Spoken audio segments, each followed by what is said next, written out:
বৈষম্যহীন বাংলাদেশে বৈষম্যটা কোন পর্যায়ে চলে গেছে এইচএসসি পরীক্ষার্থীদের জন্য সেটা একবার কল্পনা করে দেখো।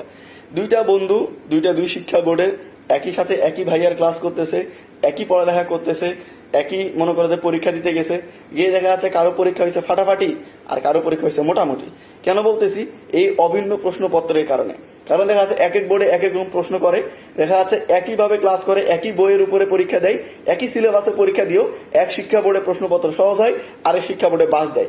এক শিক্ষা বোর্ডে সহজে পানির মতো প্রশ্ন পরীক্ষা দিয়ে A+ পায়, আরেক শিক্ষা বোর্ডে পাস নিয়ে টানাটানি হয়ে যায়। তাই এরকম করলে কিভাবে হবে? তাদেরও তো একটা এক্সপেকটেশন আছে। তারা যে 2 বছর ধরে পড়ালেখা করছে, তাদের পরিবারে, তাদের টিচারদের একটা আশা আছে না যে তারা এতদিন পড়ালেখা করছে, তারা ভালো কিছু করবে।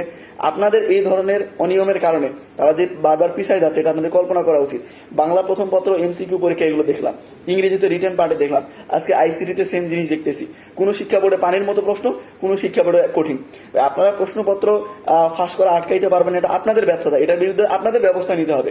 এর জন্য প্রত্যেকটা বোর্ডে আলাদা আলাদা এই সেট অমুক সেট প্রশ্ন করে স্টুডেন্টদের যেভাবে বারবার মারা দিচ্ছেন, এর দায়ভার কে নিবে? যখন তারা অ্যাডমিশন পরীক্ষায় বসবে তখন সবাই সেম এই যে রেজাল্ট নিয়ে বসতে হবে। তখন কি কেউ জিজ্ঞেস করবে কোন শিক্ষা বোর্ডের প্রশ্ন পরীক্ষা দিছে, কোনটাতে কঠিন কোনটাতে ইজি? সবাই জিজ্ঞেস করবে রেজাল্ট কত। তো ভাই, 25 ব্যাচের জন্য না হলেও 26 ব্যাচের জন্য এগুলো সংশোধন করেন। আপনার হচ্ছে অভিন্ন প্রশ্নপত্র পরীক্ষা নেন, না হলে কিন্তু স্টুডেন্টদের মারা খাওয়া কেউ আটকাইতে পারবে না।